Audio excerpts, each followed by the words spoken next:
Di detik berikutnya, makhluk misterius itu menghilang. Entah kenapa, makhluk itu membiarkan Tian Ge hidup. Jadi Tian terburu-buru turun gunung. Di kaki gunung, ia bertemu Da Zhuang dan menceritakan bahwa mereka diserang makhluk berkepala manusia dan berekor ular. Da Zhuang langsung teringat, mungkin saja makhluk itu adalah pelaku yang membunuh kakaknya saat mereka masih kecil. Demi membalaskan dendam kakaknya dan mencari tahu kebenarannya, Da Zhuang bergabung dengan tim Tian Ge dan kembali masuk ke gunung. Baru saja melangkah ke hutan, mereka lebih dulu menemukan peringatan dari ular raksasa untuk manusia. Lalu karena menginjak sarang ular di kuburan yang salah, kala ini membunuh semua ular itu. Tapi Da Zhuang berbeda. Apakah itu tidak boleh dibunuh? Menyerah saja? Gunung punya aturan. Melanggar, biar aku yang urus gunung dan air. Tapi kala tetap melempar granat dan membakar sarang ular itu. Tindakan itulah yang membuat angin dingin tiba-tiba berhembus di hutan. Seekor ular raksasa menyerang dengan ganas. Untungnya, tim pemburu dilengkapi dengan kacamata radar biologi yang bisa melacak posisi ular piton itu. Ditembak membabi buta, piton raksasa tewas. Namun teror lebih besar muncul.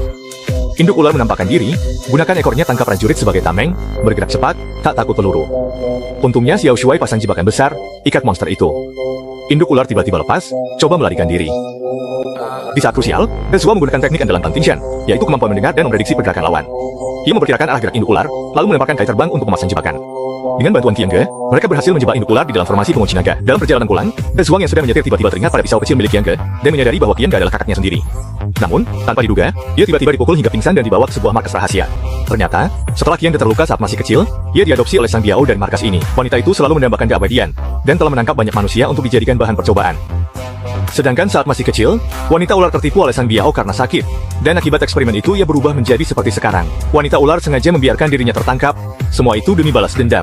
Dia menatap ke arah kamera sambil memperlihatkan senyum aneh, barulah Sang Biao sadar telah masuk perangkap, dan buru-buru melepaskan gas yang bisa melumpuhkan Sarah. Namun setelah gas itu menghilang, wanita ular pun lenyap, sementara semua ular kecil di laboratorium dilepaskan. Wanita ular mulai mengamuk, melempar Sang Biao ke kolam ular, dan ia pun tewas digigit hidup-hidup. Tinggallah Da Zhuang yang hampir saja kehilangan nyawa. Mereka berdua bersama-sama menyingkirkan Tian Ge dan berhasil melarikan diri. Di akhir cerita, Da Zhuang seumur hidup menjaga pegunungan dan ibu ular.